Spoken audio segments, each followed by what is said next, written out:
first off, Ewok, inflation came in. I think it's just the regular core inflation came in at 7.1%, which was a little bit lower than what the market was pricing in, which really just gave us kind of bullish action. But that, let's zoom out. Why are people really celebrating this? I guess so short term. This is still terrible. We're still, way up there in terms of inflation, but it is slowly but surely supposedly coming down. That's the figure that we're seeing anyway. So what do you make of how the Fed has done so far with inflation and this downward trajectory, and kind of how the markets have reacted to it since it came out yesterday? Well, I think you were the one that told me that they're still denying that we're in a recession. And,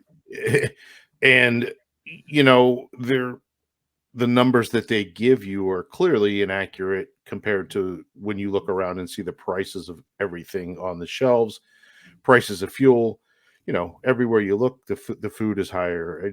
It's everything. So Right. I think that number of 7.1 is being extremely generous. Now, that is more interest rates as far as the housing market. That's going to, obviously tank as well. Mm-hmm. What they're trying to do is even out. And I don't know if many people know this or not, but they try and keep the rates balanced along with the unemployment ratio. That's how it kind of works. So as the rates go up, usually the unemployment also kind of balances out.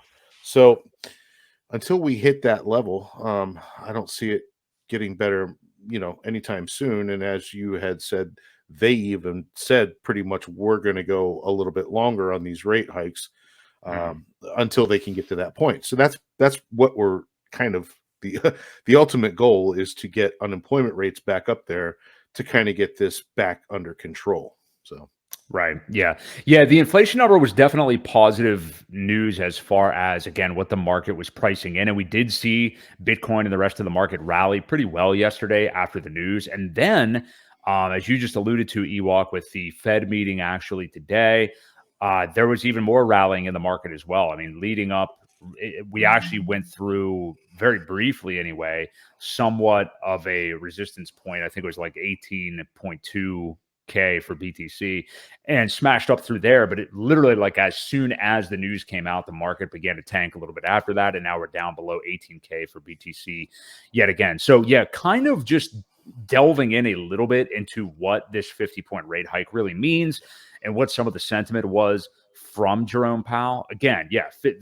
So in case you're new to this whole game, so the course of 2022, every single Fed FOMC session, there has been a 75-point rate hike this year. At least I want to say the last two, maybe even three of these meetings, the market has largely priced in the 75, and this time they've largely priced in 50. We got some dovish kind of comments from Jerome Powell the last time around. So a lot of people thought that we would get this 50-point rate hike.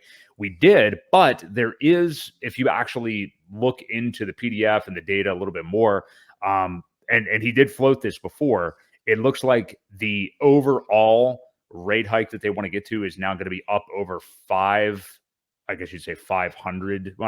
basis points. So they're going to be doing possibly lesser rate hikes individually for longer. So we're not out of the woods yet in terms of rate hikes. I think we're likely to get one the next time around, which I believe there is another one in January. So this is going to be continuing for a longer period of time, which I think is why the market reacted pretty negatively afterwards, even though a lot of people are saying that the 50 was priced in. So it's not just the basis points, it's also the kind of future casting that the Fed and Powell are doing. And yeah, to your point earlier, Ewok, Powell did, when directly asked, at this point, I don't know how important it is whether they're saying the word recession, because we're all used to different media entities and stuff like that not really being truthful anyway. I mean, Right. Clearly, but he still danced around it when would not say anything. He would not use the word when directly asked. So what do you make of this? I don't want to say just the rate hike, but just kind of the overall picture the Fed provided us with today. I know you don't really care about it long term, and long term, neither do I. I don't think anybody really should. But as far as short term to midterm, like where we could see prices in the markets go for the next 6 or so months, I think there's going to be an impact. So, what do you make of all this with, I don't want to say a hawkish Fed, but still saying we are not out of the woods yet? Well, we're not out of the woods yet, and crypto is no different. Mm, I think we're gonna chop around here, like I said, until we see another big event that brings us down to a bottom.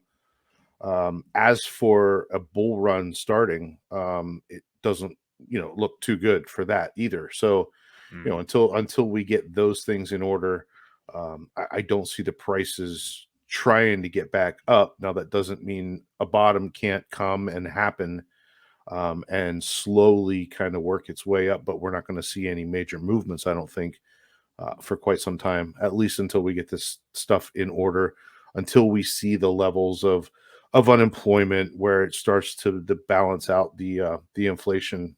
So that's Yeah. where I think. And to kind of give everybody a little bit of a longer term view, this was actually a quote from Powell today. So he was asked about the possibility of a rate cut in 2023. So for all of this pendulum to start swinging back the other way as we do head into the new year, which is a mere 2.5 weeks away, he basically said just about verbatim, he said, correct, there are no rate cuts in the SEP for 2023. So it doesn't look like they're looking to cut anything by then, or it's certainly not scheduled yet. But I mean, again, we're not even out of the woods with knowing when they're going to stop raising them and just return Right. to normalcy. We've got 5 more percentage points, according to them, to drop in terms of inflation. So I think we're pretty much standing pat. I mean, yeah, it's a nice first step that we're no longer at the 75-point rate hikes. Now, I mean, maybe there's a little bit of light at the end of the tunnel. But yeah, we are still going to be seeing this. So everybody that I think over the last week or two, and after a lot of the most horrific FTX news was kind of floating away. And, I think a lot of people, and we're going to transition into this in a moment, but with the SBF arrest, thought that maybe, okay, this story's put to bed now. It's over. It's time to go up again or something like that. And that's clearly just way too quick of a reaction for that. I'm not saying, neither of us, Ewok or I, know definitively if the bottom is in or if we're going to get another one. You and I both think we are going to see new lows again.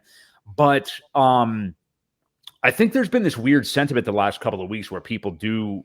I mean, December's been mainly up. Like, we haven't really seen a lot of red here in December. It's hard to get a worse month in terms of news in the crypto markets than we had in November with FTX going belly up.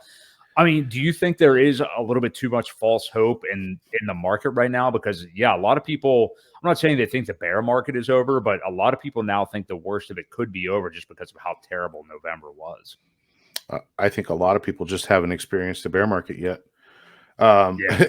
I Yeah, mean, you're right. Yeah. it's just there's more to come. There hasn't been what we say max pain.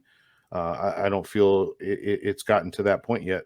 There's a lot of sentiment in that direction, but again, if this is your first bear market, it gets ugly pretty bad.